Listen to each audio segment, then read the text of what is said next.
Hi, I'm Brian Jordan, and you're watching On Deck with Tyler Redmond. So I got a call that said, this is Susan Bailey. And I said, yeah, but I'm sorry, I don't know a Susan Bailey. She goes, I'm Henry Aaron's secretary. And I went, yeah. She goes, Henry would like to talk to you. I said, yeah, okay. And he said, how would you like to fly down to Sarasota and look at our pictures? And I said, I would love to. He said, well, when can you do it? Jokingly, I said, tomorrow. He goes, okay, we'll take care of that. I'll meet you at the airport in Atlanta. Susan will have the arrangements.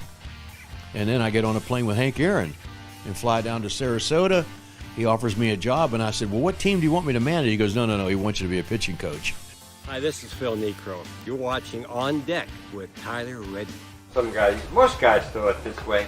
Put the ball back in here, hands come around, and these two fingers come into the ball. And stiff wristed, no follow throw, and just a little up and goes in the bat. I hope there's no rotation on. The ball comes in there and doesn't bother. It doesn't never do the same thing twice. This is Kyle Wright, and you're watching On Deck with Tyler Redmond. One of my favorite moments for your career as of right now is actually this past week. It was a show of confidence by Brian Snitker. He left you in the game after bases were loaded. Talk to me about that. Yeah, it was really cool. I went back and I saw that clip on Instagram several times. I'll be honest, I went back and I watched it numerous times. Kind of gave me chills a little bit. It was just really cool. I was kind of lost my command a little bit there. Still made some good pitches, but was definitely getting a little tired. So whenever he said basically left me in the game, I felt like that kind of gave me what I needed to get me over the hump to make a good pitch, get a ground ball back to me, and get out of that inning. This is Matt Olson. You're watching On Deck with Tyler Redmond. Yeah, it's a pretty cool experience. Not everybody gets this opportunity to kind of set up their roots and be somewhere long term that they grew up and have family and friends. So it happened pretty quick there in spring training, and it was just an opportunity that my wife and I and my family thought that we couldn't pass up. So just jumped on it, and it's been a blast. Says, Chief, why don't you race Ralph Garr? I said, okay. Said, Ralph Garr wants to race you too. So we started on the first base line on the outfield line. We started, bam, took off running. I beat him by 3 foot. Mike Never's here. You're watching On Deck with Tyler Redmond. I'm Kelsey Wingert, and you're watching On Deck with Tyler Redmond. Hey, this is Andrew Jones. You're watching On Deck with Tyler.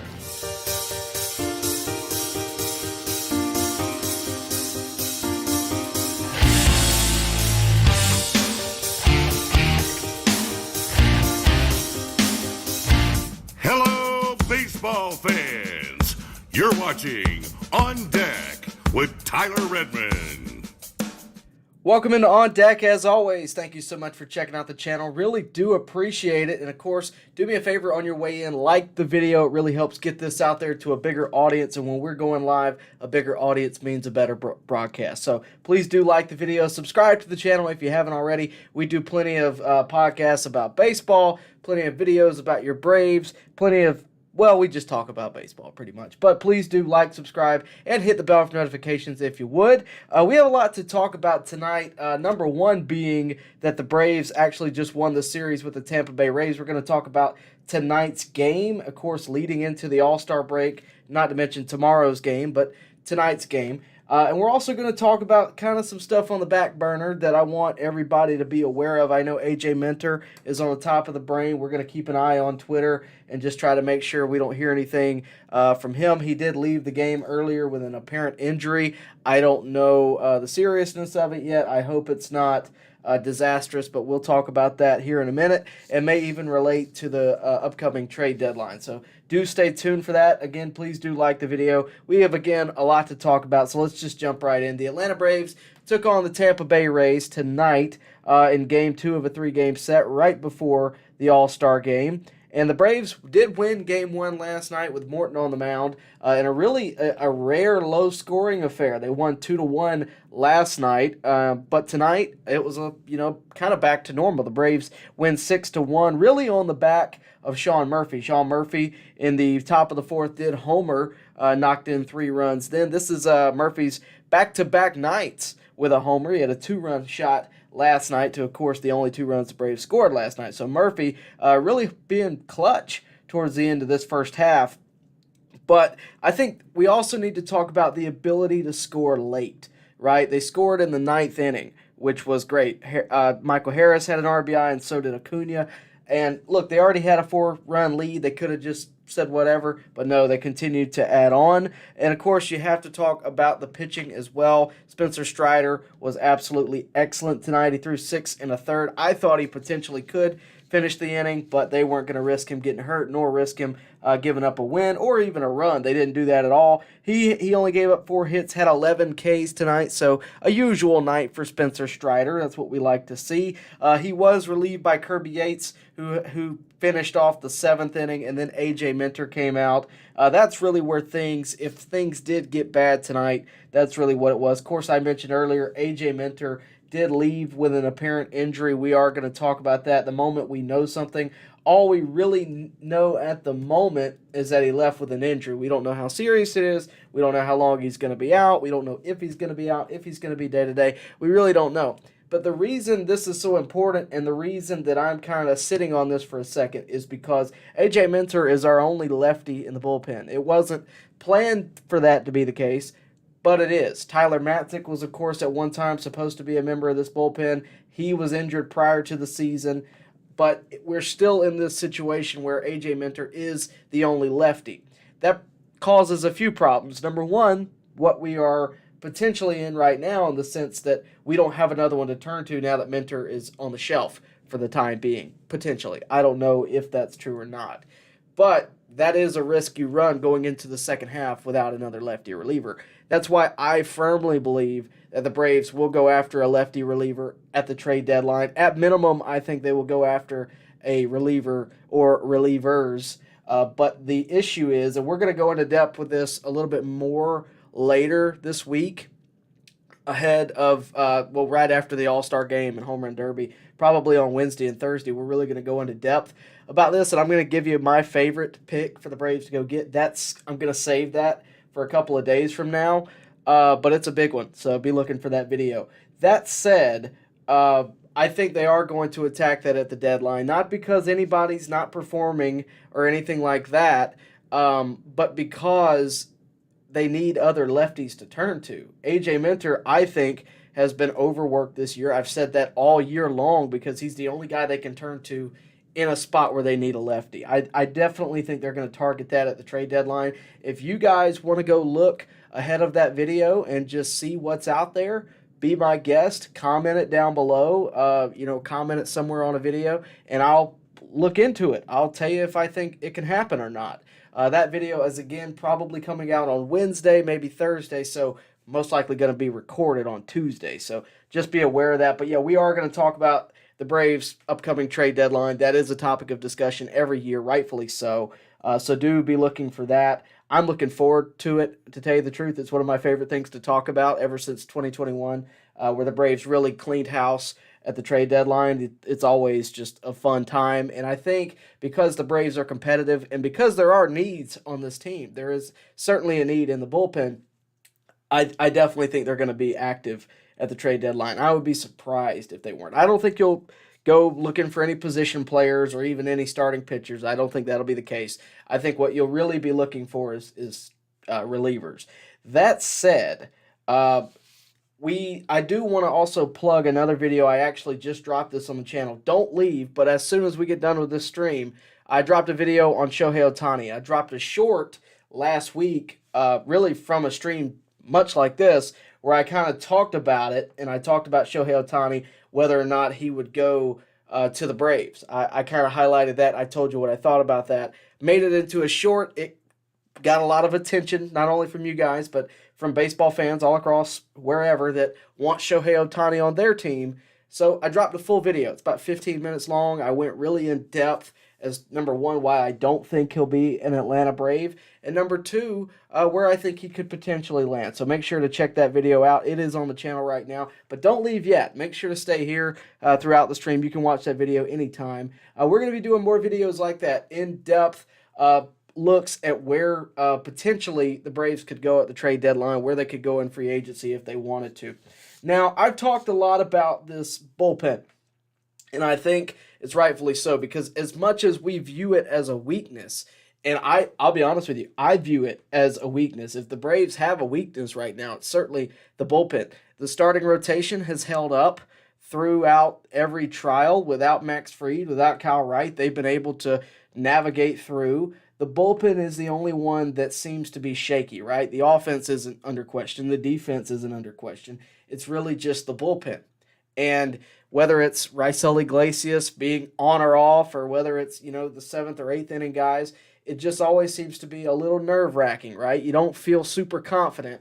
And I think that's normal, because bullpens aren't necessarily meant to be, at least every bullpen is not meant to be locked down. We've been spoiled over the years with really locked down bullpens. If you remember the night shift, that's what you want your bullpen to feel like. Right now, the Braves bullpen doesn't feel that way. Why is that dangerous? Well, it may surprise some of you that the Braves actually have the best bullpen ERA in baseball. That doesn't necessarily translate to blown saves and that kind of thing, but they do have the best ERA in baseball. And again, it's one stat. It doesn't mean everything, but it does stand out to me, because from just without looking at stats, from the outsider looking in, it seems to be like, oh man, it's always a threat that the other team is going to come back and score. And I think it surprises a lot of people when they hear that they have the best, again, bullpen ERA in the National League, only behind the Yankees and the Guardians in the American League. So third in baseball, which is really good. But again, you get into a 7-game series with somebody come October, you may be regretting not doing something at the trade deadline. And I think that's where I'm at with it. It's not that I don't think they could last throughout the year. The Braves have proved that they can do the regular season. Now you get up and you get ready for the postseason. You get your arms ready for the postseason. And there's guys that the Braves have that I think are actually really good. I think Heller has been kind of a standout newcomer.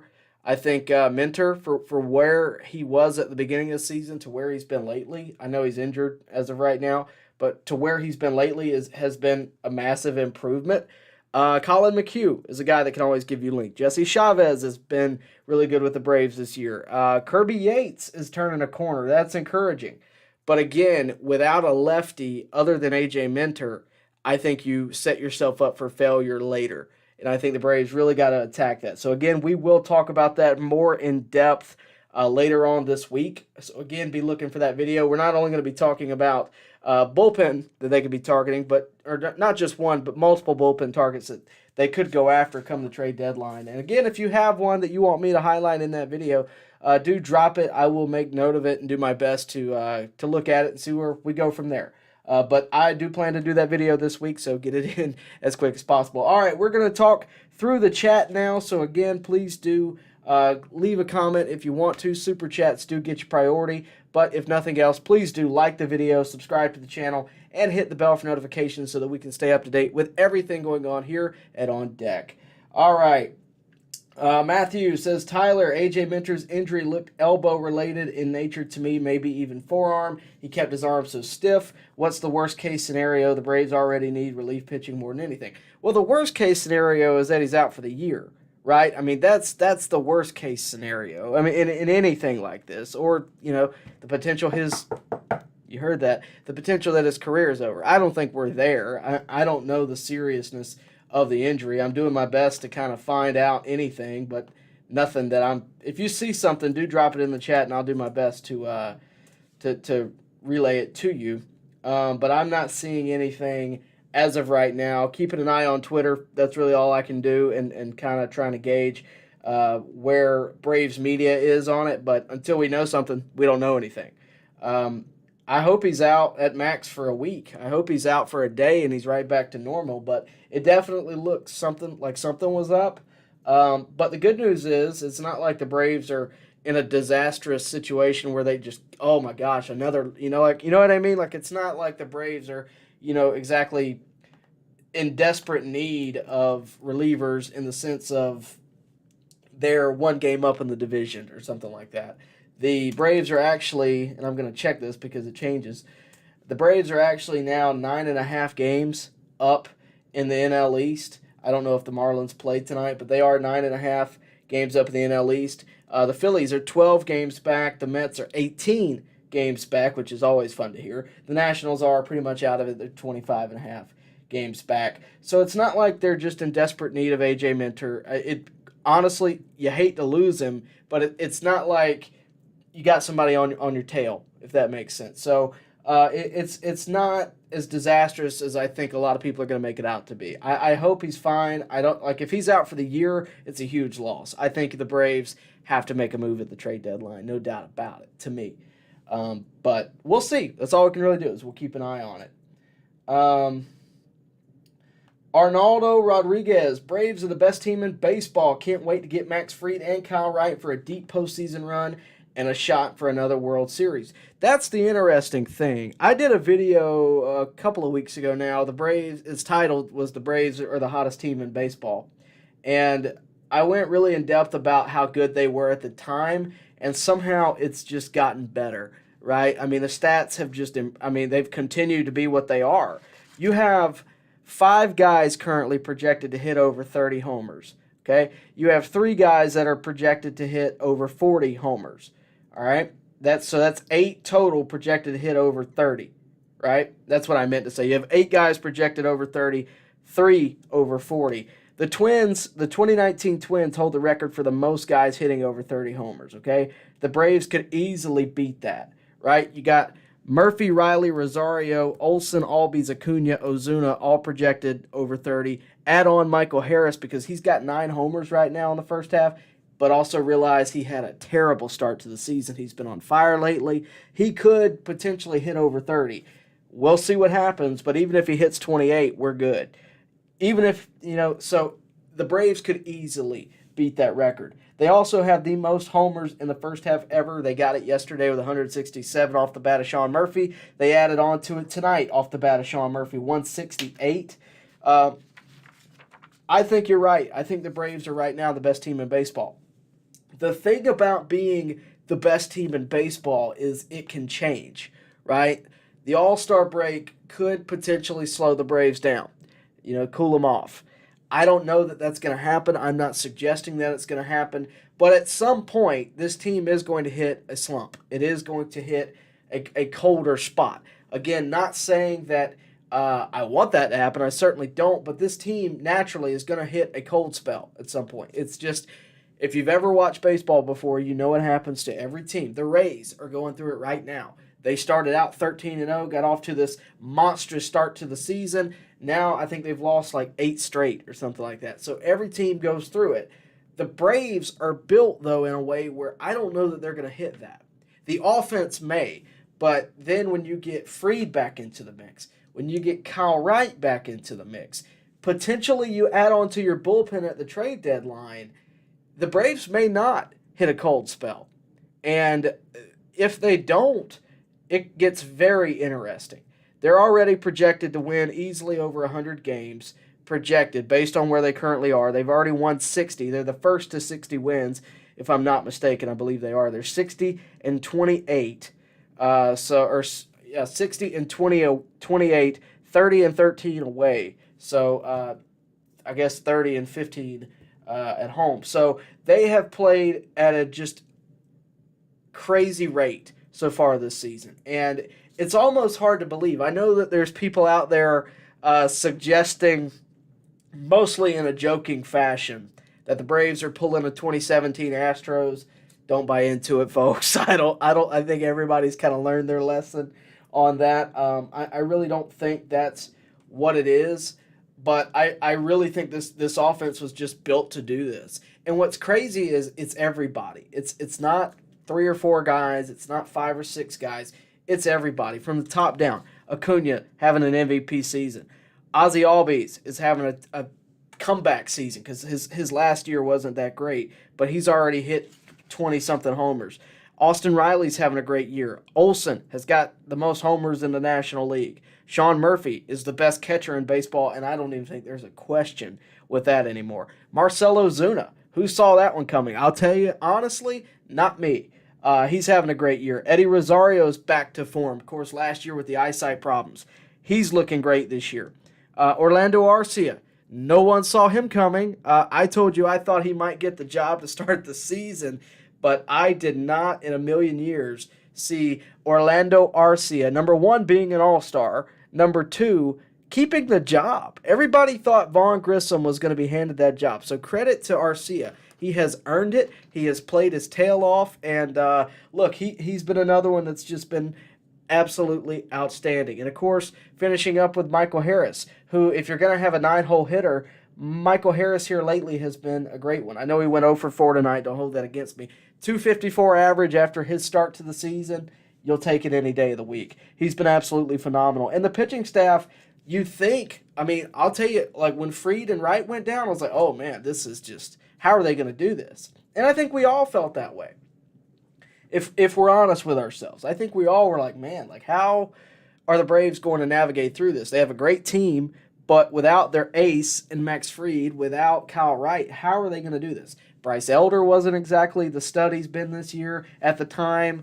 You know, other guys have come through. Colby Allard randomly comes up and makes a great start. You know, there's been a lot of guys that have come through and really made an impact in that way. And the reason I bring that up is that's what makes a team successful. It's not that you have 9 guys in the field that are great, 5 in your rotation that are great, 3 or 4 in your bullpen that are great. No, it's that you have a collection of great players through all levels of the organization. There's some sitting in AAA that could easily start for other teams. Jared Schuster is one right now. I think could start for a lot of teams.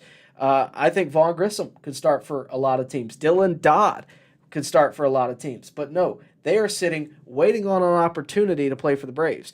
And Michael Soroka was there not too long ago. When you have guys like that that are sitting in the minor leagues and only come up when someone gets hurt, what a fill-in that is. What a luxury that is. And I think that's what's making this team so good right now. On top of the overall outstanding athleticism, talent, whatever you want to call it, of the everyday lineup, of the starting rotation, that's certainly part of it. That's what made the 90s Braves so good. If you ask any of them what made this team successful, it's that they had a lot of young guys that they could turn to throughout the 162-game season. I asked Terry Pendleton about that a few years ago, and he spoke, first thing he said was, not only did we have a great pitching staff, not only did we have a great lineup, not only did we have whatever you want to call the 26-man roster, you had the guys on the brink who could come up and be clutch when needed, could play well when needed, could execute when needed. And I think we're seeing a very similar trend right now with these 2023 Atlanta Braves. We do have a super chat. I'm going to jump on it. One Ron says, getting embarrassed in Oakland really turned things around for the boys. Go Braves. Yeah, that was the last series they lost. They've won 11 straight since then, as of tonight. If that doesn't tell you where the Braves are, I think that it's a special time to be an Atlanta Braves fan. And, you know, I was telling somebody the other day, you know, hey, this Braves team is serious. These are not, you know, I'm not even joking when I say this. This Atlanta Braves team may very well be the best team I have ever seen. Now, granted, I was born in 99. I didn't see a lot of the 90s. But this Atlanta Braves team very well may be the best team I have ever seen in an Atlanta Braves uniform, top to bottom. Find me another one that had the first half that this team did. I guarantee you won't. We'll of course monitor and see where it goes from here, but I'll stand by that. And the second half, they may fall off, you know, potentially. But I think they're built to last. I don't see how they're stopped. I just don't. You know, a lot of people are talking about the Braves peaking too early, if you've heard that before. I've heard that a time or two in just my daily discussions with people. Oh, they're peaking too early. You know, they needed to do this in the postseason. Guys, it's only July. They have plenty of peaks and valleys to go throughout the season, right? And if you don't think this team is built to last, if you don't think this team is built for the postseason, I think you're mistaken. They have yet to find someone who has turned them off. So we'll see. Let's see. Bill Gates says, no hum, another Braves wub. So boring, why can't they throw in a loss from time to time? Just kidding, of course. Braves are rolling like the 18 Red Sox or the 17 Astros. Chop on Braves. To compare them to those teams, I don't know if that's fair. I don't think it's... although I didn't think the 17 Astros did anything either. We'll see, but I don't think that's the case at all. I think this team is just... This is what the whole rebuild was about, was this. And I wanted to point out, too, I don't know what made me just think of this. Sean Murphy homered tonight. He homered last night. Remember when that trade happened? We traded William Contreras in a 3-way deal with Oakland, and we got Sean Murphy? I was one that was like, look, Sean Murphy's great, but why? Contreras is growing up. He's going to be a great player. Guys, Murphy has shown why we should have done that, why AA acted on that, why he made that trade, and it has been a phenomenal deal ever since. Not only for his bat, but for his defense at the plate, for his ability to throw out runners, whatever the case may be. Sean Murphy has been quite the asset, and if you ever question Alex Anthopoulos, do yourself a favor and rethink it. This guy is an absolute genius. I've said it for a long time. I've been on this, and a lot of people back before the World Series year didn't want to believe it. I think the 2021 trade deadline and what came of that really helped Alex Anthopoulos, I guess, get some respect from fans. But I've been on this for years. He makes moves that make sense. He handles money responsibly, and he fits the Braves' way of doing things. And I'll stick by that. But again, Sean Murphy, quite the asset. Am I right? All right. Riley Keeney says, let's go. Corey Carter says, bandwagon is filling up. No doubt about that. There's no doubt about that. But look, I'll take all the bandwagoners I can get. Subscribe to the channel. Please do it. Also, do me a favor, guys. A lot of you guys watching tonight, we really do appreciate you. Do like the video and subscribe. And, of course, hit the bell for notifications. Really does help the channel, but liking the video is the best thing you can do for us. All In says, it would be such a huge letdown if we don't win it all this season. Well, that expectation is certainly there, right? I think it was there the majority of the 90s, and I keep comparing this to the 90s because that's the last time that the Braves have had a dynasty like this, right? The 14 straight, into the early 2000s where it kind of petered off. But I think, I'm sure I have some Morgan Wallen fans out there. 98 Braves, the song, right? It's all about the heartbreak because the 98 Braves were the team that should have won it. There's been plenty of teams that should have won it, right? Hopefully the Braves this year are the team that does win it. And, we'll see. There's been a lot of teams like this that didn't do it. But just having the chance to get to the postseason and having a chance to get to the World Series, that's really what it's about, right? And I know a lot of people are going to say, what are you talking about? But think about how often the Braves have been in the World Series in the past 20 years. It's been once, maybe twice, really. So I think you have to look at it like this team is built to last, right? Strider locked up for years. Acuna locked up for years. Ozzie Albies locked up for years. Murphy locked up for years. Olsen locked up for years. This team is going to come back and come back and come back and be just as competitive the next year. And that may sting a little bit, but I think in the grand scheme of things, having a team like that as opposed to a team that's bought year to year, not calling anybody out, but a team that's bought year to year, wins one World Series, and then disbands, I would much rather have the team that the Braves have organized where they come in year after year and they perform year after year. And look, we've seen this trend. I think they could have won it in 2020. That was a heartbreaker for me. I thought they could win it in 2021. I was right about that. When 2022 came, I thought they could win. They ran into a bulldozer. The Phillies were hot at the time, whatever you want to call it, ran out of gas, whatever reason you want to throw at it. The truth is they weren't there, right? So there's years where that's going to happen. But there's also years like 2021 where the Braves are going to catch fire. Hopefully 2023 will be that year. Got another super chat. Ron says, if the Braves had to make one move at trade deadline, what is it? Well, I'm going to be honest, Ron. I'm holding off on that. There's a lefty reliever. That's all I'm going to say. I'm holding off on that. That video is coming. I don't want to drop it here, but that video is coming. So stay tuned for that. Sorry, I wish I could tell you, but I'm doing a video on it. And, you know, I'm telling you, you won't be mad at me. All right, let's see. Trying to catch back up where I was. A lot of you guys active in the chat tonight. A lot of you guys watching. Remember, do like the video, subscribe to the channel, hit the bell for notifications, all that good stuff. Let's see. Levitalize, whatever that is. Another all-star performance by our Bravos, and the Braves fans were loud tonight. P.S. Tyler. Yeah, I'm not talking about that tonight. Chuck McMillan says it was an absolute brilliant move to get Murphy. Double-A loves to sell on upside, and that is why Contreras was traded. With Arcia's cheap contract, could he be next during the offseason, or is he the man? Well, I think the real question with Arcia is ultimately, how long is this going to last? Right? Like, when he was with the Brewers, he was good, but he wasn't this. He wasn't all-star caliber. When he was, they eventually let him go and preferences someone else, and he came with the Braves as a utility guy. I thought he excelled in that role. I never expected for Arcia to be what he's become. I'm glad that it happened. But again, how long is this going to last? Is it going to last this year? Is it going to last the next couple of years? Is it going to last the length of his contract? We don't know.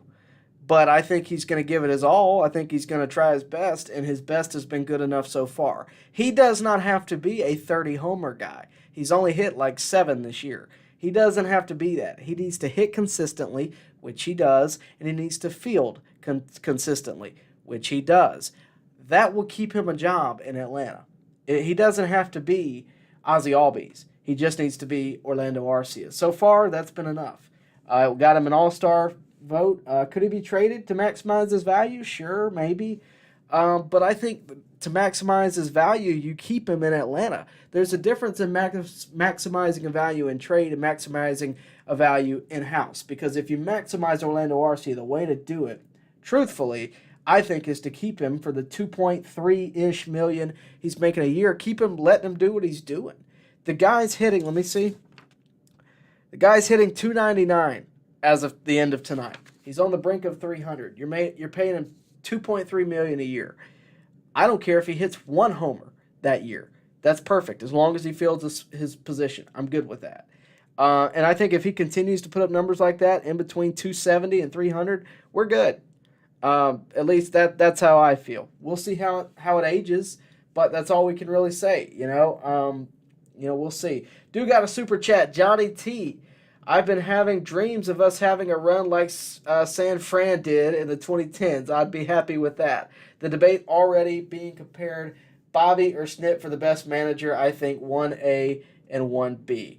Well, number one, I'm not going to say one's better than the other. For me, I personally grew up with Bobby Cox. He's got the most ejections in baseball history. Kind of hard to beat.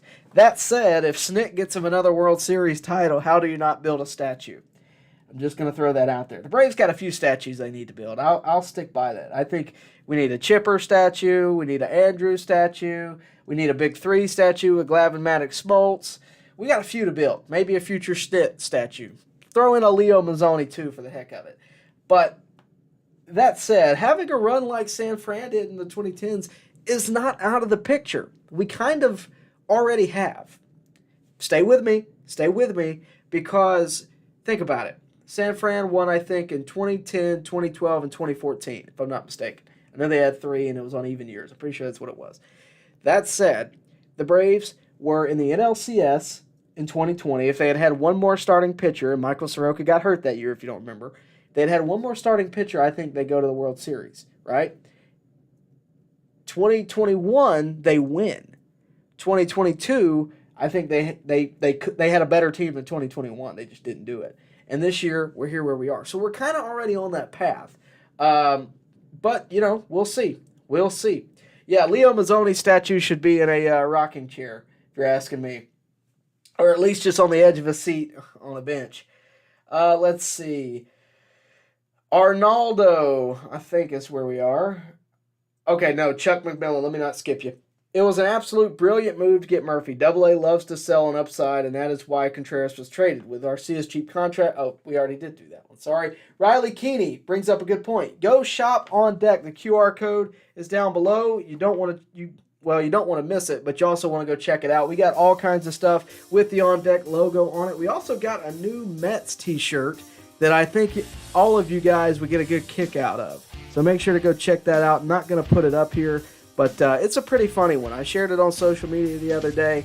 It's basically picking fun at their payroll and lack of results with that payroll. So make sure to go check out the On Deck shop. The QR code will pop up on the screen, but there's all kinds of stuff there, either picking on the Mets or supporting the Atlanta Braves. So make sure to go check that out. Again, the QR code is right there. The link is also down below.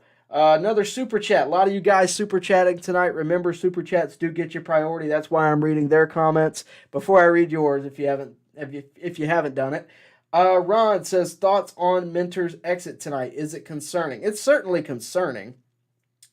I mean, anytime a player leaves a game after getting one out, is concerning. That said, I don't know how concerning it is.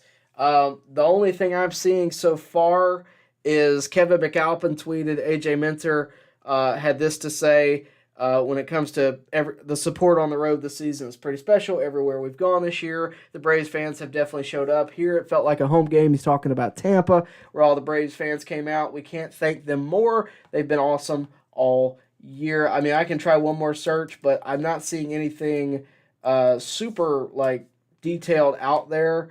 I'm keeping up, but there's as of right now no update on AJ Minter. Of course, if you see something different, do send me a link and I'll check it out. But don't see anything as of right now. But if he's talking to the media, I think that's a good sign. He is talking to Kevin McAlpin, so I think that's honestly a good sign. I think if he was in pain of any kind, he wouldn't be.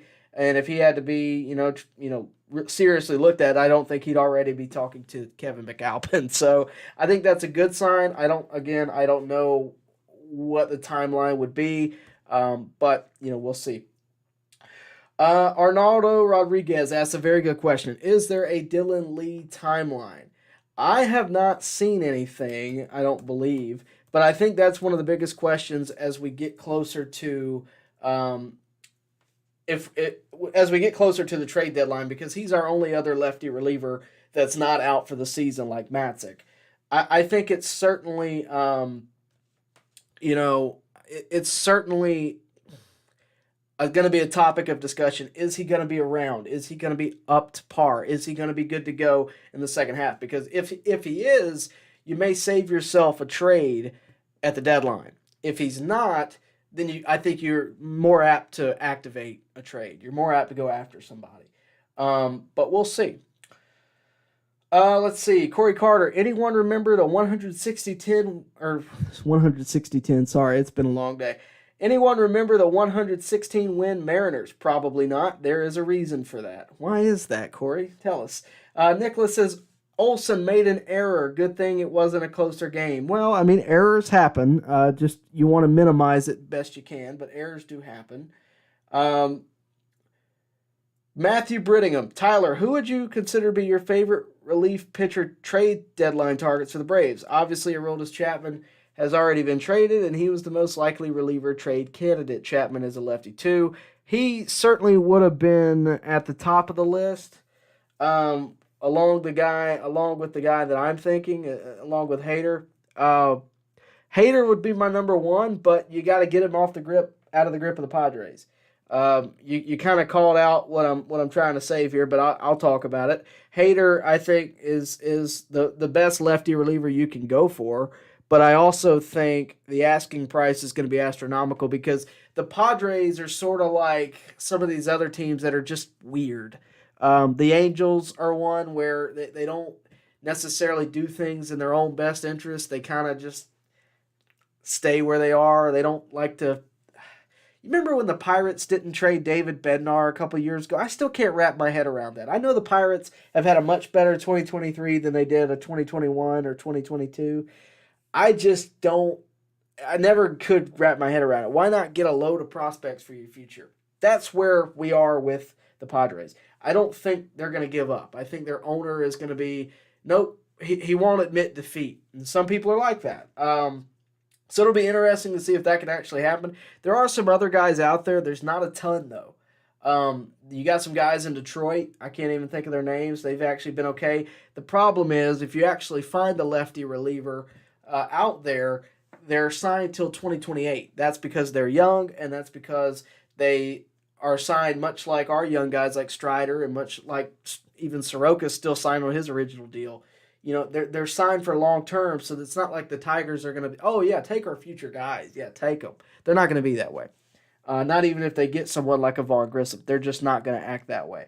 It's going to take probably Grissom and something else to land it. I don't know that it's worth it. So we'll see. If honestly, in a perfect world, Hader would be my number one. But also, I understand at what cost is that going to cost.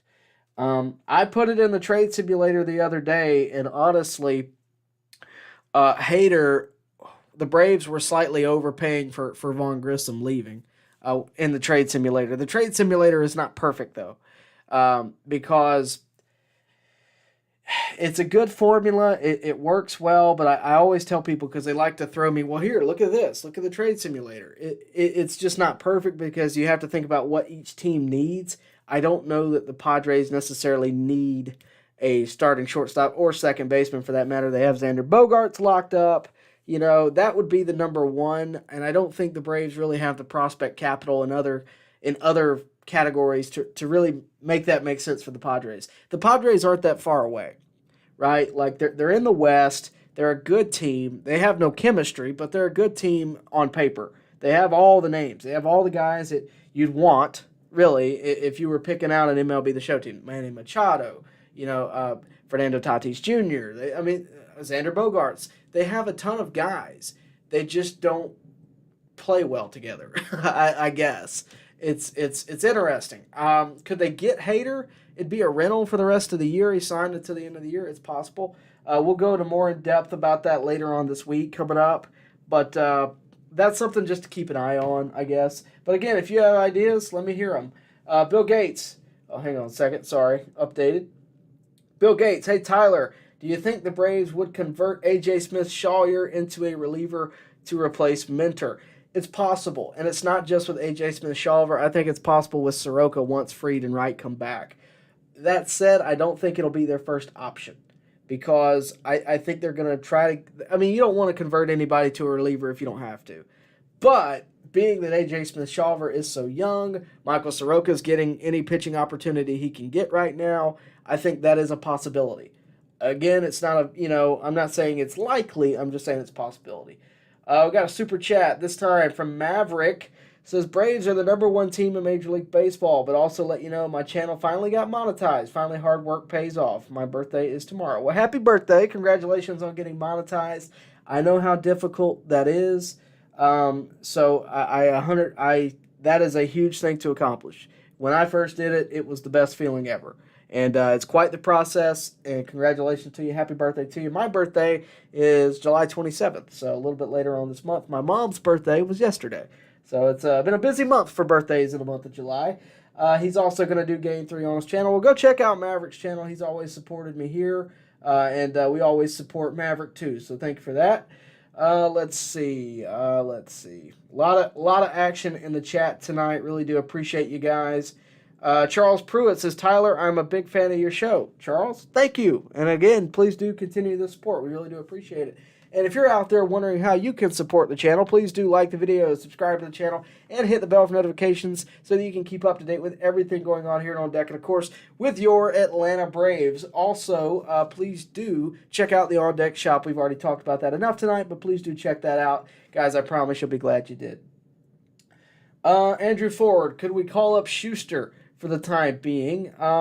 Maybe. I don't know if the Braves would want to risk him as a reliever in the sense, it's just a different mindset. I don't know how good he'd be as a reliever, if I'm honest with you. Not everything translates. Yes, he's a lefty, he's a starter, He could give you longer leave, possibly. I think in a postseason environment that would be the case, but I don't think they'll do it for a short time. And again, based on what I'm seeing, the fact that A.J. Minter did an interview with the media and didn't get transferred somewhere, I think is a really good sign. But all we can really do is wait and see what the update is. But nothing yet, at least not on Twitter. So again, if you see something out there about A.J. Minter, do let me know. But all we can do right now is sit and wait and see what the corresponding move is, if there even is one. I think Schuster very well may get brought up because he was sent down, but I don't know that they would necessarily go for it. Matthew says, Tyler, we should have traded to get Aroldis Chapman from the Royals. The Rangers gave up pretty much nothing. Look, I don't disagree with that. I was certainly in favor of Chapman a couple weeks ago. To be honest with you, I would have traded Vaughn Grissom for Chapman, but I also understand how early it really is. The Royals are out of it, right? They're not going to compete. But there's a lot of teams, especially with the expanded postseason and more wild card opportunities, there's a lot more teams that are in the mix. Relievers are harder to come by because of that, because pitching is always a necessity, right? The only time you get rid of pitching is, okay, we're out of it. Like anybody that's signed to the end of the year that's a pitcher, you're pretty much traded for future assets, right? That's how you maximize assets. When it comes to Chapman, I'm fully with you, but I don't know what the Royals wanted. I don't know if the Braves just said, maybe we don't need to do this yet. The Braves also may say, hey, there's this, if let's say Vaughn Grissom was the guy they wanted, or Braden Shoemaker, whatever the case may be. Maybe it's, hey, we have this guy Vaughn Grissom, we have this guy, he's not playing right now, but maybe he is in the future. They're not willing to just give up on him yet. Orlando's having a great year. That great years don't translate to great careers all the time. So we'll see how it goes. That's all I can really say about it. I hope we find out more later, but as of right now, that's all we can really say for it. Corey Carter says, DOB is reporting that Minter said he had tightness in his pec, but nothing serious. Well, there you go. Right? Thank you for that, Corey. Really appreciate the super chat to tell me that and get it to me pretty instantly. Thank you again for that. All right, so Minter has tightness in his pec, nothing serious. That's kind of what I was feeling in the room, I guess. That's kind of what I gathered. But we'll of course keep an eye on that. Hopefully he's back within the week. The good news is he's got a week to recover. The All-Star break's coming up, and he'll be fine. No reason to push it, I guess. Maverick says, there is a rumor that the Mets would deal David Robertson and Brooks Raley to the Braves. Who would Alex give up for these pitchers? Number one, I highly doubt that the Mets are going to trade anybody to the Braves. I just don't see that. I could be wrong, but I just don't see that. I don't know how long these guys' deals are. They are out there. I saw their names, but if you're honest with yourself, do you see the Mets trading with the Braves? If that's the case, I mean, crazier things have happened before. I didn't think the Marlins would trade Adam Duvall to the Braves, so things like this do happen. But I think it's going to take – you're going to have to move a mountain to make it happen. I think you're going to have to trade Vaughn Grissom off the bat. I think you're going to have to trade a couple pitching prospects, maybe even lower-level pitching prospects. But I think you're going to have to load up the package for the Mets, maybe even add cash, right, considering their payroll is where it is. So, I mean – it can happen, but it would be, I think, very surprising for that to happen. We'll see, but I just don't. I mean, look, I would love to get both of those guys. Honestly, I wanted David Robertson a couple years ago on the trade deadline. Same year I wanted Ian Happ, but neither one of those happened. So I'm all for it. I just don't know that it's necessarily going to happen. But, look, when the trade deadline comes around, we'll react to it just like you will. So we'll see where it goes. But thank you for that question. I really do appreciate it. All right, let's see. Oh, man, a lot of you guys active tonight. Hard to keep up with where I've been. Another Super Chat. Super Chats are rolling in hot. So do remember, Super Chats do get you priority. They get you, honestly, I try to give you longer answers when you pay for them. But they do they give you priority. If you're paying to talk to me, you're going to be first in line. Johnny T says the team's BP that I would pick the bones on is St. Louis, or bullpen, St. Louis, White Sox, Angels, Seattle, or San Diego at the deadline. Well, I mean, there's plenty of teams out there. Look, I've done a lot of looking. Okay, I've had stacks of papers this tall looking at stuff. That said, just because teams are out of it doesn't necessarily mean that the relievers are going to be traded. I'll be honest with you, a trade I never saw coming was Raisel Iglesias, if you remember that, because he was on like a 3 or 4 year deal. So trades can come from all different types of directions.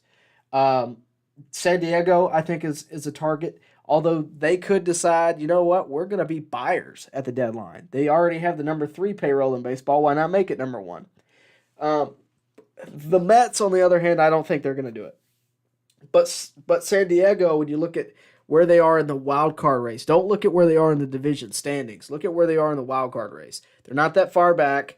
They could turn it around in the second half. They have the team players to do it. They may not have team to do it, but they have the players to do it. They very well may decide to be buyers. Seattle is an interesting one that could happen. The White Sox is one that I was on early on. I kind of looked at mainly for starters. I didn't look really for a ton of relievers. I'll tell you the way I go through it. I usually go look at the top 20 ERAs in each league for bullpen for relievers, okay, and go from there, right? Because let's say I don't know. Let's say Chapman was pitching for the Royals, right? His ERA is in the top 5. The Royals are non-contending. They are completely out of it, right? We are very aware that the Royals are not going to win the World Series, or not even going to make it to the postseason, right? We already know that. We know the Nationals aren't. But if there was a reliever on the Royals, Chapman, or a reliever on the Nationals, who was just knocking down doors, strikeout rate was high, walk rate was low, ERA was great, let's just say that would be the guy I'd circle. And if he was a lefty, that would be the guy I'd circle. So you get, the way I do it is I get a list of requirements. I need a lefty, I need an ERA below 2.5, and I need him to be on a non-contending team. And I just start looking. So there's very few of them out there. Another requirement is signed, for maybe 1 or 2 years, not 8. So it's tough. It's tough. We'll see where it goes. I'm looking forward to the trade deadline. I'm looking forward to seeing what madness AA can pull out this year. Let's go ahead and scroll back up and see. Oh, Lord. A lot of you guys being active tonight. You guys have been absolutely phenomenal tonight. Really do appreciate the support. Really do appreciate the super chats. Really do appreciate the likes. So please keep those likes coming in. We really do love to see those. And the more likes we get, the bigger the crowd we get, which means the better the conversation we have. So I really do appreciate that. Let's see. Oh, man, I am so behind. I'm trying so hard. Philip Nichols will only get better with Fried and Wright coming back. I think they're both coming back in the second half, different times, but both coming back. Fried's already been approved to start throwing.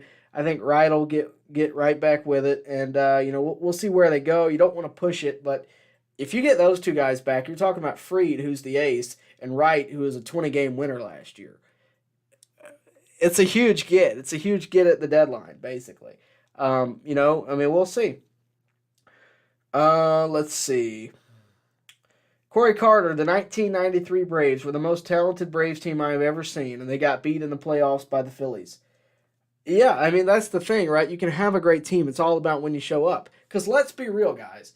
The 2021 Braves were not the best team that year. They weren't. And, you can tell yourself they were. They got hot at the right time. It's all about the momentum. Who's got it. And they had it at the time. Hopefully, the 2023 Braves will just carry it through. That's what we can hope for. Let's see. Lion Man says the 1990s Braves were not a dynasty. Okay. I'm going to pause on that for a second. Just for a second. Because if you don't think that the 1990s Braves were not a dynasty, I just need to pull up something. Okay. 1991 division title, World Series appearance. 92 division title, I think a World Series appearance. 93 division title for sure. Did they go to the World Series that year? Possibly, maybe. 94 strike year, but would have won the division. And I think could have been in the postseason and had a chance. 95, division title, World Series winner. 96, division title, World Series appearance. 97, division title. 98, division title, World Series appearance. 99, division title, and I'm pretty sure they were in the World Series that year. 2000, division title. All the way up to 2005, they had division titles. 14 straight. Will never be done again. Not by this Braves team, not by any, I don't think. And, we'll see. I just don't think it's going to happen. Keith Parker with his first ever super chat. Thank you, Keith. He says, I believe the Braves could stand pat, to be honest. We don't really need anyone, so the Braves could be very picky on any trade, especially with Allard, Schuster, and well, man, you messed it up because you misspelled it. Hang on a second. What's his Shawver? Sorry, I couldn't think of it because you spelled it Schwarver. Sorry about that. So let's go ahead and read this through. I believe the Braves could stand pat, to be honest. They don't have to trade for anybody, is what he's saying. We don't really need anyone, so the Braves could be very picky on any trade, especially with Allard, Schuster, and Shawver. The Braves are gold. I agree with you to some degree because it's they don't have to do anything. You're right. There is no real weakness, right? We're talking about the bullpen being this huge weakness in the team. But again, they have the best bullpen ERA in the National League, third best in baseball behind the Yankees and the Guardians. They don't have to do it. The offense isn't a weakness at all. The most homers in any first half of anybody ever, right? So what is the weakness? It's not starting pitching. They've been fine. The real weakness, I think, would be when you get to the postseason, what happens then? Because if your bullpen's not up to snuff, it's going to show. It just is. And I think the trade deadline is your last chance to make a move. And if there's a move to be made, I think you do it. They've had a great first half. But I think if there's a move to be made, you have to do it. And I could be wrong. They very well may sit, not do much. But I would just be surprised if that was the case. They have a lot of talent up and down, no doubt about it. But, we'll see. We will see. All right, let's get back up here. You guys are killing it with the super chats tonight. You're killing it with the likes. Really do love that. Thank you again for the support, and I hope every live stream is like this. This has been great. Let's see. A lot of you guys active tonight. Let me just pick up with Kevin Garland. Must be demoralizing for the Rays to be the best team in baseball all year, then have the Braves come into town and have your home stadium rocking for the opposition as they beat you. Well, that's the problem with teams like the Rays. If you've never been to Tropicana Field, let me explain. It's not as bad as people say. All right, it really gets a bad rap. Is it outdated? A little, but it's indoors, which is nice. If you're going with non-baseball fans that don't like the heat, it's nice. You don't have to hear the complaining, but it's nice. They do everything to get fans in the building. All right. And Braves fans can appreciate this because we don't get this luxury. If you buy a souvenir drink cup, and I know all of you have had to buy a souvenir drink cup, you know what I'm talking about. It is good for the season, okay? Not the game for refills. It is good for the season. They have refill stations across the building. You do not have to pay for another drink. And those drinks get expensive, let's just be honest. That is something I noticed first time. The prices are affordable. The tickets are affordable. We're talking about the best team in baseball. This is still the case. They closed off the upper deck because they can't fill it up. Did you hear what I just told you? They have the most affordable baseball experience across the country. They cannot fill the stadium on a Saturday night. The only thing that fills them up is when a team like the Braves comes to town. So as demoralizing as it is, it's also probably, in a way, like, okay, well, this is nice. People are here, I don't know. I get what you're saying. I'm right there with you. I think it's honestly unfortunate because the Rays have, as an organization, have done everything they can to provide a good experience with what they have. And it's not going to get any better until fans support it. It's not the same as Oakland. Oakland, to me, is a completely different situation. I've never been to Oakland, but by all accounts, that place is falling apart. It's, we all know. I also think that Oakland is not really trying. The organization is not really trying. The city of Oakland, I think, is actually much more respectful for what the A's are than Tampa is for what the Rays are and what Miami is for the Marlins are. It's unfortunate, right? Because I mean, I don't know that if the postseason was in Tampa, that they'd fill up the ballpark for every game. I mean, maybe I'm wrong. I don't know. I mean, I know the postseason's been there before. The World Series has been there before. I know they'd fill that up, but it's not always a guarantee. So it's just that's the part where the energy's just not there. Let's see. Vision says, I know we have fans everywhere, quote, the real America's team, but can we acknowledge that the last two nights seem like mini Truist Park? They even did the chop tonight. Oh, yeah. I mean, people travel. That's also, realize this. I don't live in Atlanta. I live in Columbus, Georgia, which is 2 hours south. If you live in Georgia, you know where it is. But I live 2 hours south of the stadium. Tampa is closer, I believe, to me than any other park, at least in terms of hours of driving. Maybe not mileage, but I believe it's the closest. All right, the next peak, I think, St. Louis. So it would be easier for me to drive to Tampa and watch a game than it would be for me to drive to St. Louis. So Braves fans do travel here. But they also, like you said, have fans everywhere. If you think they don't have fans in Florida, you're crazy. So the fact that we get to see the Braves versus the Rays is nice. And that's why, the shifted schedule, we're facing American League teams. That's going to be a fun thing to see over the years. But no, I think you're right. I think you do need to acknowledge it. And I think A.J. Minter actually talked about it, and said that the support is definitely there and it's appreciated, right? And hopefully it'll continue.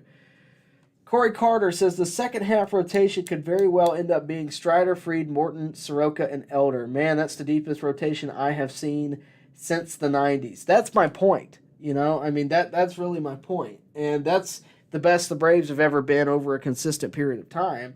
You're talking about Strider, Fried, Morton, Soroka, and Elder. I'm trying to think about who you left off of that. Kyle Wright, you left off of there.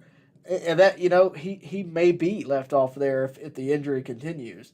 We'll see. I think there's multiple combinations where this is going to be the deepest rotation you've ever seen since the 90s. I mean, even if you had Strider, Fried, Morton, Wright, and Elder, or Strider, Fried, Morton, Soroka, and Wright, whatever combination you want to go with, it's pretty deep. And the fact that you have another one sitting on the outside, maybe you make it a six-man rotation, maybe you keep him there for depth, whatever the case may be. Maybe you put him in long relief in the postseason. There's a lot of different things you can do. But yeah, it's exciting. There's no doubt about it. It's very exciting. Lion Man says, wow, I'm catching you live. Well, glad you're here, Lion Man. Really do appreciate it. Levitalize says, this past week I set alert and notifications to catch live. Lion, love Tyler's analysis. Well, thank you to both of you. Yeah, I mean, listen to these guys. Set your notifications, okay? That way you know when we go live, when we drop videos, all that stuff. We do this as much as I can. I do have a job. It does keep me busy. But as much as I can, I like to do these lives and come talk to you about Braves baseball and what's going on. And, of course, I wanted to talk to you ahead of the All-Star break. And we're going to be active during the All-Star break as well. So make sure you do like the video, subscribe to the channel, hit the bell for notifications so that you are updated with everything going on with the Atlanta Braves. And, of course, really all across Major League Baseball. I said this earlier, but I think I have a little bit of a different audience now. Do also realize that we dropped a Shohei Ohtani video today. If you're not a Braves fan, if you're just a baseball fan, whatever the case may be, if you just like Shohei Ohtani, I dropped a video talking about him earlier and where he might land come free agency. So make sure to go check out that video. It's really in depth. I of course dropped a short on it last week, and it got a lot of attention. So I wanted to put out a full in-depth just where Shohei Ohtani may end up. So make sure to go check that out after you leave here. Elijah Smith says, I was at the game last night. There was at least 80% Braves fans, to be honest. It was crazy. The team is special, though. I know we will have a slow stretch eventually, but this team is ridiculous.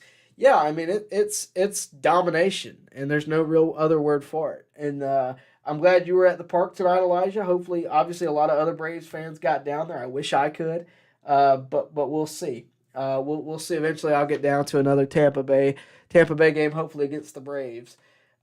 Braves are on pace for 110 wins. Yeah, they're on pace for 110 wins. Thank you to Corey Carter for that. Let's see. Kenneth Harden, I don't see this team going through a really long slump. See, I don't either.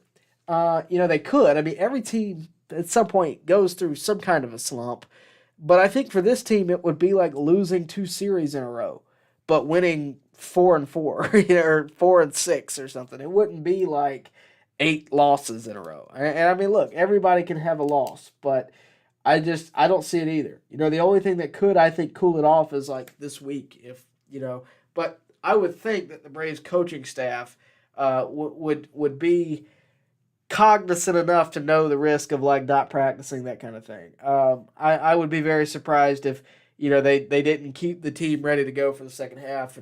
I mean, I think when you look at this team, the key thing about them is that they're well led. I mean, top to bottom, they are well led. Snitker, Walt Weiss, Seitzer, Kranitz, Washington, Young. You see them on the screen right there. They are well led, and when you're well led, you're going to be a cohesive unit. And that's what a lot of other teams that have great players but don't seem to play well, that's what they lack. And I'm not saying that the other coaches are bad. I'm just saying they're not a cohesive unit. The Braves are. They really are. We'll see what happens. A lot of you guys active tonight. I'm going to have to skip down a little bit. Forgive me, but there are so many of you guys going on. Corey Carter says, with Eddie's contract up after this year, could Grissom be the next left fielder? The bat is ready, and taking the shortstop stress off of him could unlock him. I've pitched that idea plenty. I think Vaughn Grissom very well could be a left fielder, and I don't know if I'm ready to lose Eddie. And that did rhyme. Bars. I don't know if I'm ready to lose Eddie, but I also realize that there's more future potential with Vaughn Grissom, and the bat, like you said, is definitely there. Could you potentially move him to the outfield? Would that help?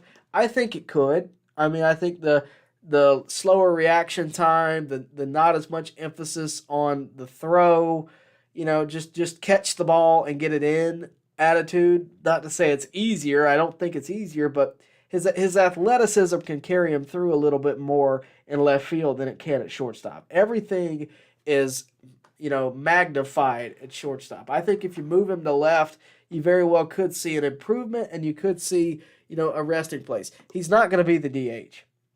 He doesn't have DH numbers. He doesn't have a DH bat. He's one you can throw in there as a DH occasionally, but he's not a DH mold. It's just not who he is. I think he's got to be a position player, and whether he fixes his glove, whether the Braves elect to move him somewhere, whatever the case may be, they're going to find somewhere for him. They may find him somewhere in the trade block. And again, if they don't make a trade this year, don't be upset because they didn't go get Hader or they didn't go get Chapman. Don't be upset. Realize, okay, well, maybe they believe in this Vaughn Grissom guy. That's why they didn't trade him. Maybe they believe in Braden Shoemaker. That's why they didn't trade him. Maybe they just said the deal is not right. And I think we can all take a look over the past couple of years and realize that at some point we wanted the Braves to sign somebody, and it wasn't the right move. We didn't know it, but Alex Anthopoulos did. Josh Donaldson is a perfect example. There have been plenty of times where the right move was just to walk away from it. And I think if there's anybody you can trust, it's Alex Anthopoulos. So we'll see where it goes, but my money's on AA. So we'll see what happens. Let's see. Bill Gates, former Brave, Touki Toussaint, is back in the show as a starter for the White Sox. He pitched well today. Didn't get the W, but it's good to see him back. Yeah, we always like to hear that a former Brave is doing well. To tell you the truth, I thought it was great to hear that Colby Allard was back in the show not too long ago. I thought that was great to hear. But Touki Toussaint was a bit of a fan favorite. Of course, he loved waffle fries, if you remember that. I of course would love to see Touki have a career resurgence. I believe Tehran was having a bit of a resurgence earlier this year too. So just a couple guys to keep an eye on there. 4Putt says, I want Dylan Cease as a starter. I think he would fit in so good as a Brave. Even if he does, also just realize I don't think the Braves are going to be attacking starters. I don't think they're going to be going after that because they already have 2 starters coming back in the second half. One starter coming back as soon as the trade deadline's up, and also the starting rotation has been really stellar all throughout this bit of a drop throughout the loss of Fried and Wright. So do realize that. I just don't think they're going to go for that. Do got a super chat from Maverick. Mark my words, Braves will re-sign Eddie Money and trade Vaughn and a few other players to get some pitchers and also go get Duvall back in left field. Ooh, that's a hot take. I don't know that they'll do that. I'm not going to endorse it, but I'm barking your words. I don't know, but we'll see. I think Duvall's time in Atlanta was great. I don't know that it was warranted to get rid of Eddie, who's been fairly good this year, and bring in something to disrupt the energy this season. As great as Duvall is at the plate, I just don't know that that's what they're going to do. He would fit in well with the team in the sense that he's already fit in well, and he would also hit homers like everybody else. So that is just something to keep in mind. Corey Hawkins says, pitching help is needed. Don't think we score as many runs in the postseason. Also, weather changes. Yeah, I mean, it gets, yeah, but, we'll see. I mean, I definitely think pitching needs to be addressed at the deadline, but I don't think it's as big of a problem as it has been in years prior. Remember when we couldn't find a starter to save our lives? We had to go get Tommy Malone and Robbie Erlin. I always talk about that, but it's true. That's where we could be, and we're not there, right? So it's just a matter of perspective. You have to realize, I'd love to get a starter, but also this could be far worse. Corey Carter, Tyler, you should put this out in podcast form. You are already providing the audio. I've thought about it, Corey. The main reason I haven't is mainly just due to the fact that, I don't know that I'd split the viewership. And to be honest with you, YouTube pays it. YouTube pays. So I didn't build them together. And that's a regret I have, actually. I may do it at some point, maybe in the longer form fashion, stuff like this, maybe. But I'm also one guy, so give me some time, all right? I'm working on it. Let's see. Sean, someone who can maybe spot start till our rotation is healthy. I don't know that we need any of that because we kind of have it at the minor league level. You have Colby Allard. You have Michael Soroka when Wright and Fried come back. I mean, I don't think they need it. I don't think they need that at the deadline. At that point, you'd be adding on something that you don't necessarily need, and I don't think the Braves are going to do that. Tyler, you need to check out the Dan Lebitard from, I believe, 3 years ago. Panel was talking smack about the Braves cheating. That is from Scott Knight. I don't believe it. I'll just put it that way. I just don't. Not to say it couldn't happen. I mean, I didn't think the Astros were doing it back then until it was shown to me on John Boy Media. So, I mean, crazier things have happened. But I just don't think it's happening that way. I think the Braves are just a really hot team. And I think ultimately they've been built to do this. And they've been built very well engineered. I just don't think that's what's going on. And it's a shame, really, that the Astros, that there's been that tamper. I mean, anytime a team does well for an extended amount of time, everybody's going to be going, do you see this? Do you see what I'm seeing? So I hate that in a lot of ways because it's unfortunate. I don't think the Braves are cheating. Let me get out there and just say that. I don't think that's going on at all. And if they were, I think we'd have more evidence by now. Because there would be videos out there. I saw the Marlins guy with the girl yelling or whatever. Guys, there would be so many videos now if that was happening because the heightened awareness of it, right? I mean, how many can you go a week without seeing some video about the 2017 Astros? Because I see it all the time. The point is, I don't think you could go, especially with like TikTok now, it'd be everywhere. You hear do you hear that? Do you see the buzzer?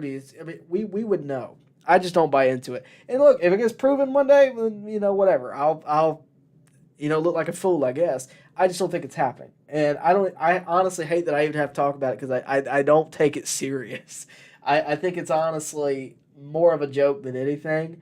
And I don't want to even give it credibility until there's something to give it credibility. I think also baseball media would be on it like white on rice. I just do. I think because baseball media is what kind of exposed the Astros, right? I mean, I think it's a bit ridiculous, and I think it'll die out. Honestly, the Braves go through a cold slump, and that'll be the end of it. Until they get hot again, people say they're cheating, but I just don't think so. Corey Carter says that Expos team was loaded with Larry Walker, Pedro Martinez, Moises Alou. They were a huge threat to our streak. He's talking about 94. Yeah. let's see. A lot of you guys being active tonight. A lot of conversations being had in the chat that without me. Shameful. I'm just kidding. Really do appreciate it. Keith Parker says cheating, LOL. So Tampa Bay was cheating at the beginning of the season and then they stopped. See, that's what I'm saying. It's not, you can't give it credibility until there's legit evidence. I'll be honest with you, when it first came out about the Astros, I was like, no. And then there's this hour-long video about how the Astros cheated. And here's one incident, here's another. I just think we would know. We would see some obvious things, and some cheating I'm okay with. Okay, and that's going to sound very weird out of context. But, like, the other day, if you saw it, the Yankees were playing somebody and Aaron Judge was doing this, and the supposedly the first base coach was taking the grip from the pitcher, whatever the case may be. I'm okay with that. To me, that's gamesmanship. And I'm okay with baseball policing itself, too. Like if you don't like it, just hit him. I'm okay with that. And that's a very old school way of looking at it, but that's me. But cheating with the electronics I'm not okay with that at all. But I also think it's ridiculous that the Braves could possibly be cheating. I think it's ridiculous. Johnny T says, so happy the A's and Fish did not know how to manage a team for the past 10 years because if they did, they would have been a dynasty. If you look at their team, of could have been roster, I'm grateful for AA and SNIT. Right? That's the thing, right? The Marlins kind of blew it all up when Derek Jeter got there. And the A's, it's not that the A's don't know how to manage a team, really, because, to me, they have one of the most influential GMs in baseball, if he's still there, Billy Beane, and had him for a long time. It's not that. It's more so that they don't have the funds. They can't pay them once they get past their initial contract. And nobody's going to sign a $20 million extension to play on the A's. They don't have the money to pay it. If you've ever watched Moneyball, you know that. When it comes to the Marlins, they're in a similar situation. They don't fill out the ballpark. That kind of deal. But they've also just never really been that good, at least for the past decade. They've had their years, don't get me wrong. But they've never been year after year successful. They had a good core when they had Giancarlo Stanton and Yelich and Marcelo Ozuna even. There's plenty of guys they had, and they could have been great. And it's almost unfortunate, like you said. But I think they're more of the not knowing how to manage a team more so than the A's. And it's not even necessarily that you don't know how to manage a team. Sometimes it's just you get different ideas, different perspectives in the same room. They don't work out well. Derek Jeter and the whole managerial staff of the Marlins, it was odd, right? The A's, I think they have to run it in a cycle. It's like we're going to be good every fifth year, which I think is unfortunate in itself. I think that's a big reason why they're moving to Vegas, because fans don't come out, because the team doesn't try to win. The team gets rid of all their players. They don't pay anybody. And there's, I think, truth on both sides of that. But, we'll see. Appreciate that super chat. That was from Johnny T. Maverick Sports says, here's a double hot take. Braves let Marcell Ozuna walk, trade Vaughn and Pilar, and get Duvall and Soler. Soler for DH and pick up a couple players at the deadline. All right, let me break this one down real quick. Marcell is signed until the end of next year, not this year. He has a whole other year with the Braves. So that's number one. Letting him walk is a year away. Trading Vaughn and Pilar to get Duvall and Soler, you're not really improving anything, and I think you would honestly just kind of interrupt the chemistry. That's just my take on it. This is at the end of the year, and honestly, say what you want about the guy, but Ozuna's had a great year. Nobody saw it coming. I get why fans don't necessarily like him. There's a reason he's not in the All-Star game. Not saying he should be, but I'm just saying I get why you'd want to let him walk, but that guy has actually been very good this year, and I don't think you can just let him walk. Trading for Soler, I get everybody wants the World Series MVP. I get it. I do. I have a bat down there signed by him. I 100% get it.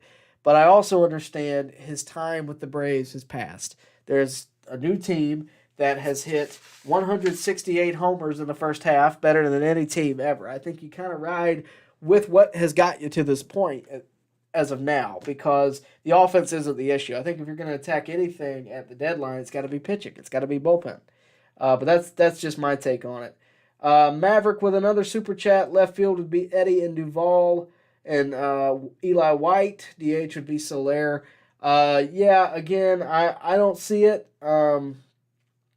I just don't. I think the team we have now is honestly doing things at a great pace. You know, I don't see any real reason to interrupt it. For putt, Fried will never take this hometown discount. We will have to trade him at the end of the year if you want anything for him. He's getting $30 million deal, not from AA. So, number one, they're not going to trade him.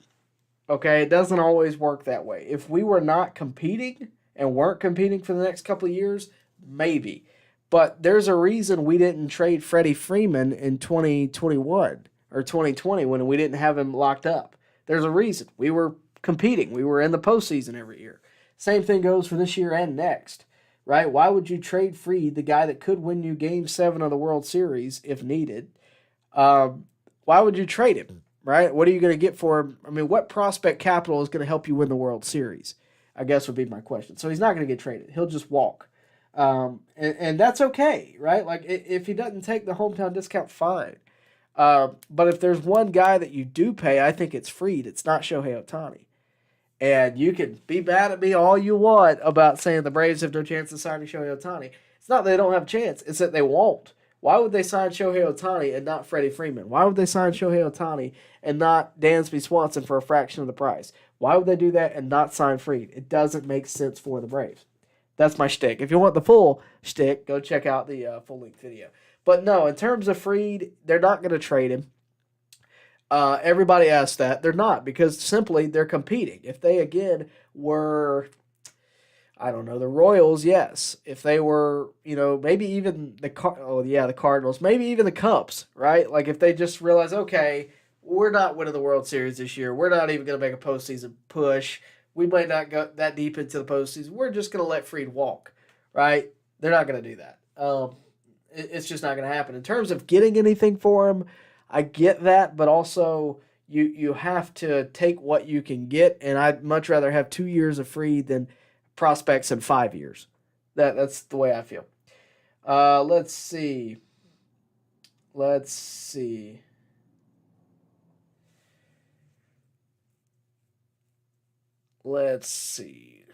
Antonio, let's see. Richard Davis has a great line right here. People. The Braves are the best team in Major League Baseball. Don't start trading players. Yeah, that's kind of the way I feel. You don't want to interrupt the chemistry. You don't want to get rid of somebody who could be impactful later on, and as time goes on. But you also have to realize that time does go on, and we'll see. Joe Reese says, with the Braves possibly having 61 wins tomorrow, if this pace continues, how soon do you think the Braves clinch in the second half?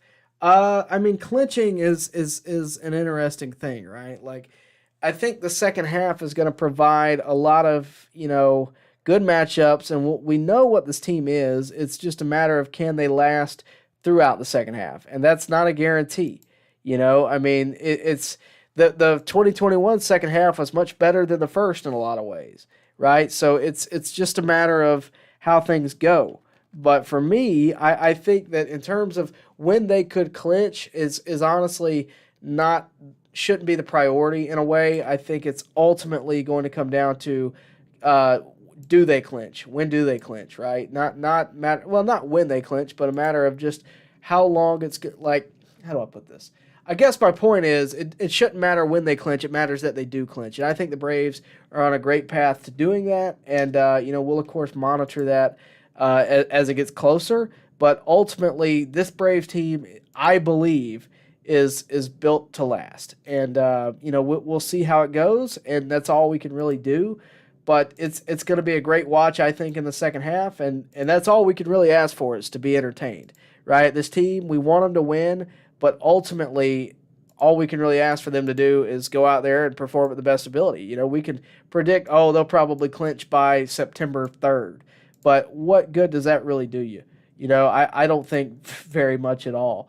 But ultimately, I think if there's a team right now that you can predict to clinch sooner rather than later, it would probably be this one. And there's a lot of great players on it. There's a great coaching staff behind it. And, that's what I think you have to look for primarily is the fact that this team is going to be good for a very long time. And, we can say what we want about it, but ultimately it's going to come down to whether or not the Braves do it. And that's all we can really say about it. So long time coming before they clinch, in my opinion.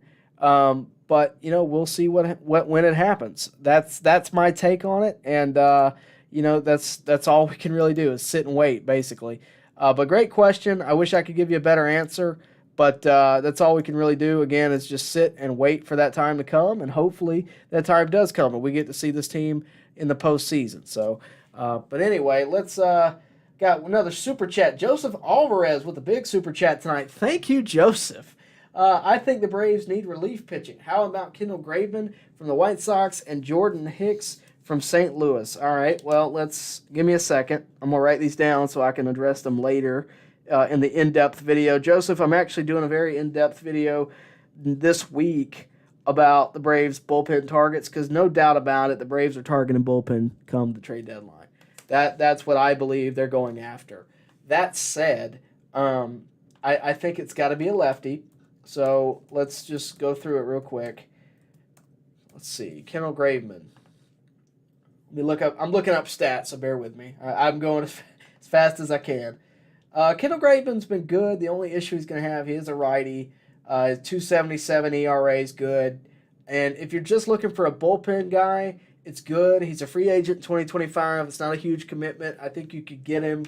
But I don't know that the Braves are going to be interested because I really think they need a lefty. I don't know how much of an improvement Kendall Graveman is over somebody else in the Braves bullpen, considering he's a righty. I think he's good, but I think what the Braves really need to attack is lefty. Jordan Hicks, kind of the same problem, right? Good name. The name is definitely there, but his ERA is over 4, which isn't the worst in the world, but it's not great. He is a free agent at the end of the year. You could probably get him for something kind of easy. You wouldn't have to give up the world for him, especially since the Cardinals are probably going to do a fire sale.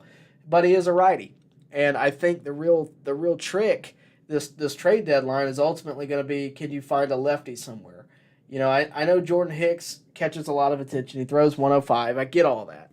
But it's also you have to balance your pen, right? Because right now your bullpen looks like righty, lefty, righty. They have one left-handed bullpen, guy. That's not going to be the best that they can do come the postseason, in my opinion. Richard Davis has been saying it all along. The Braves are kind of young at key positions, and every game they learn, they get a little bit better. I agree with that. I completely agree with that. By the way, I do want to thank Joseph one more time for that Super Chat. Again, Super Chats do get you priority, but Joseph, really appreciate that tonight. Maverick, really appreciate you too. All the guys that have Super Chatted tonight, really do appreciate that. Does help the channel, supports it a lot, and obviously, support the channel too, but Super Chats, that goes right to funding this channel in some way, form, or fashion. Whether it's equipment, whether it's getting me into somewhere, whatever the case may be, it all funds back into itself. So anytime you give to the channel, you're giving to the channel. And again, that goes for the shop too. It goes for all that. So again, just wanted to thank you guys one more time. Really a great night in terms of Super Chats. And really a great night in terms of the comment section, the likes, all that stuff has been great. We're not going to be here too much longer. It's getting pretty late, but going to answer a few more. The Braves will go after Jordan Montgomery. I heard that name the other day, and I didn't really get a chance to look at it in depth, so I'm going to do this live right here for you. He is a lefty, 3.23 ERA, and he's with the Cardinals. He signed through 2024. You know what, Maverick? You might have just found us somebody. Jordan Montgomery, guys. It's going to be somebody I definitely am writing down for the future. Not a bad one. I definitely think that could be the case. The only thing is because, and I'm not saying this to knock you down here, I'm saying it just to make a point. The only thing about it is with Montgomery, there's not a ton of left-handed pitching relievers out there. So the asking price may be a lot more. We'll see.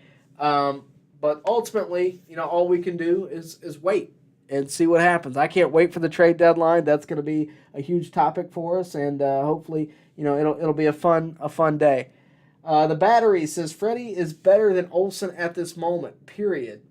But the Dodgers, Braves signed long-term deals with each. They're both helping their teams. Yeah, look, how do I put this? I get the comparisons between Freeman and Olsen. I get it. But, guys, it's time to let it go, to me. Like, I get it's always going to be a conversation. Who won the trade? They're both equal trades.